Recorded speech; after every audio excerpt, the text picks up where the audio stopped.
सच्ची कहानियों पर आधारित कुछ घटनाएं ऐसी होती है जिनको बताना बहुत ज़रूरी हो जाता है। आज मैं जो कहानी बताने जा रहा हूँ वो बिहार के मुंगेर ज़िले की है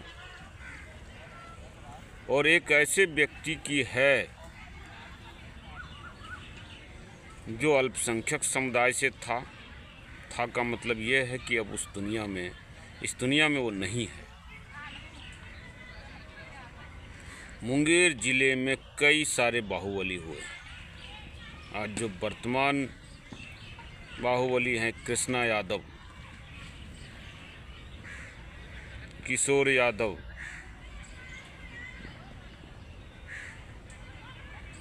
या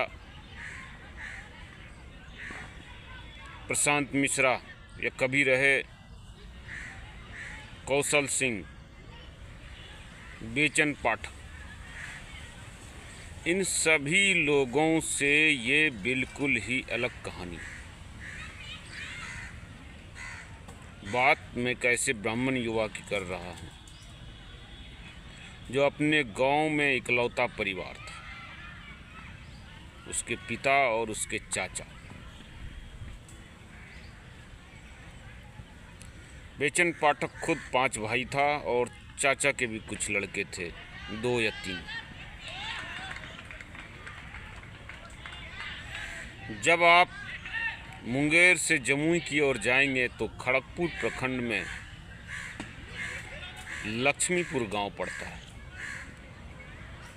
और उस लक्ष्मीपुर प्रखंड में पिछले 150 वर्षों से धानु, कुर्मी और कोयरी, इन 3 जातियों का बोलबाला है। हालांकि वहाँ सबसे ज़्यादा पावरफुल राजपूत जाति के लोग हैं, जहाँ वो पहाड़पुर और बहेरा नाम के 2 गांव में रहते हैं। लेकिन अपने अपने कर्मों की कहानी होती है जिनके कारण किसी जाति का दबदबा होता है, चाहे वो अच्छे कर्म हो या बुरे कर्म। तो बात करते हैं हम एक ऐसे ब्राह्मण युवा की जिससे ज़्यादा पीड़ित कोई नहीं रहा और जिससे ज़्यादा पीड़ा किसी ने समाज को नहीं दी। बेचन पाठक न सिर्फ पढ़ने में होशियार था बल्कि देखने में भी सुंदर था और उसकी एक बहन थी जो सुंदर थी।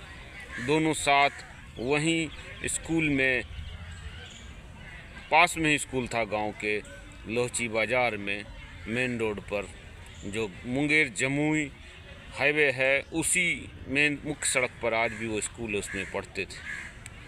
और ऐसा कहा जाता है कि ये बात बिल्कुल सच है कि बेचन पाठक के सामने ही उसकी बहन को छेड़ते थे। छेड़ने वालों में लक्ष्मीपुर गांव के धानुक और कुर्मी समुदाय के लोग ज़्यादा होते थे, जिन लोगों की बाद में बेचन पाठक के द्वारा हत्याएं हुई ऐसा अंदाज़ा लगाया जाता है। या कुछ लोग बिना कैमरे पे आए कहते हैं कि जिनकी हत्या की बेचन पाठक ने ललन सिंह उर्फ ललन मंडल, निरंजन सिंह उर्फ निरंजन मंडल, मिथिलेश सिंह उर्फ मिथिलेश मंडल, ये सब लोग इसमें इस ग्रुप में शामिल थे जो बेचन पाठक की बहन को छेड़ते थे। तो ये बात कितनी सच है नहीं है ये हम जानने के लिए पिछले 1-2 साल से लगातार प्रयास कर रहे थे। इस बार मैं जब उस इलाके में पहुंचा तो बेचन पाठक के साथ रहने वाले राजपूत समाज के एक व्यक्ति से मुलाकात हुई और उनसे विशेष तौर पर इस घटना के बारे में पूछा कि क्या ये सच बात थी कि बेचन पाठक के सामने उसकी बहन को छेड़ा जाता था। उसने कहा हाँ, ये बिल्कुल सही थी। उसके 2 दिन बाद लोहची बाज़ार में एक पासवान समुदाय के व्यक्ति से मैंने यही सवाल पूछा। उसने कहा नहीं, ये झूठ है। और बेचन पाठक अपने आप को बाहुबली समझता था, बाहुबली बनना चाहता था, इसीलिए मेरे सामने भरी बाज़ार में ये जो पहाड़पुर की तरफ जाती है सड़क, उसी चौक पर जो इकलौता चौक है उस बाज़ार का, 4 लोगों ने मिल करके ललन सिंह उर्फ ललन मंडल को गोली मार दी।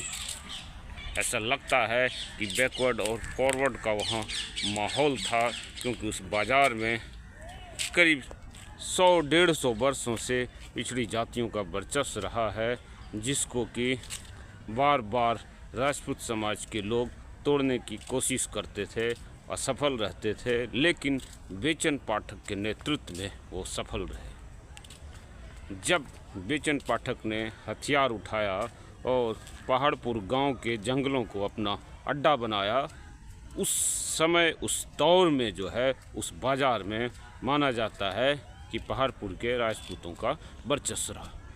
और यही वो कारण है कि जो पासवान समुदाय के व्यक्ति ने कहा कि नहीं, ये बात झूठ है कि बेचन पाठक की बहन को छेड़ा जाता था, ये बिल्कुल झूठा है। तो लगता है कि पासवान समाज के उस व्यक्ति ने झूठ बोला। अब आते हैं असल मुद्दे पर। लगातार कई लोगों की हत्याएं करने के बाद भी एक चीज़ देखा गया बेचन पाठक में कि उसको सुरक्षा देने वाला जो था राजपूत समाज के अलावा लोहची बाज़ार के पास जागीर और बदरपुर गांव के यादव होते थे, उनकी घरों में वो छुपता था, क्योंकि घर जाने की तमन्ना हर व्यक्ति में होती है, चाहे कितना भी खतरा क्यों न हो। तो बेचन पाठक पर खतरा होने के बाद भी वो अपने गांव जाता था, और जब कम संख्या में या अकेले होता था तो यादवों के घरों में छुपता था। इसीलिए आज तक एक भी ऐसी घटना नहीं हुई जिसमें बेचन पाठक ने किसी यादव की हत्या की या किसी यादव महिला के साथ दुराचार किया। लेकिन वहीं दूसरी ओर कहा जाता है कि जिस पहाड़पुर गांव में भी बेचन पाठक सुरक्षा पाता था, वहां पर भी जो है राजपूत छोड़ करके लगभग हर जाति की महिला के साथ उसने दुराचार किया। और आसपास के गांव में भी, चाहे बरियारपुर से लेकर के सुल्तानगंज के बीच, जमालपुर के बीच, खड़गपुर के बीच जितने भी गांव हैं, हर जगह डाके जनी, हत्या, बलात्कार की झड़ी लगा दी और खुलेआम जो है दादागिरी के साथ फिल्मी स्टाइल में बेचन पाठक हत्या करता था। ऐसा दुर्दांत हत्यारा, दुर्दांत व्यभिचारी और एक अभागा इंसान जो कि सम्मान पाने के लिए, अपने बहू बेटी की सम्मान पाने के लिए हथियार उठाता है, दूसरों के बहू बेटी का जो है अपमान करने लगता है, उसे अभागा ही कहा जाएगा। क्योंकि ऐसा व्यक्ति अगर दुराचारी नहीं होता तो बिहार का जो कल्चर है, जो संस्कार है, निश्चित रूप से मुंगेर ज़िले की किसी भी सीट से एमएलए होता। लेकिन लालू के आने के बाद, जिसके बाद कहा जाता है पिछड़ी जातियों का वर्चस्व रहा, सवर्णों का वर्चस्व कम हुआ, ख़त्म हुआ, लेकिन ठीक उसके पहले ही, लालू के आने के ठीक पहले ही पुलिस के एनकाउंटर में बेचन पाठक को मार दिया जाता है। और इसके बाद खुशी की लहर जो है पूरे इलाके में फैल जाती है। ये कहानी मैं आपको कई किस्तों में बताऊंगा, पर मैं आज आपको सिर्फ ये बताता हूँ कि जब मैंने ये पूछा उस राजपूत सहयोगी से, जिसके आधार पर मैं ये स्टोरी बता रहा हूँ, कि जब वो लड़कियों महिलाओं का बलात्कार करता था बेचन पाठक, और जब आप राजपूत लोग उसको गार्ड करते थे, सुरक्षा देते थे, तो लगता नहीं था कि आपकी बहू बेटियों के साथ भी ऐसा कर सकता है। तो उस व्यक्ति ने कहा कि ऐसा असंभव है, क्योंकि अगर वो ऐसा सोचता भी तो बोलता भी तो हम लोग उसे दौड़ा करके इसी पहाड़पुर गांव में उसका कत्ल कर देते। जो भी हो, क्या होता क्या नहीं होता ये और बात है, लेकिन बेचन पाठक की मौत के बाद एक बार फिर से लोहची बाज़ार में कोयरी, कुर्मी और धानिक जातियों का वर्चस्व स्थापित हो गया। ये वर्चस्व बेचन पाठक के मौत के बाद स्थापित हुआ, पहले भी था, बेचन पाठक के दौर में समाप्त हो गया था।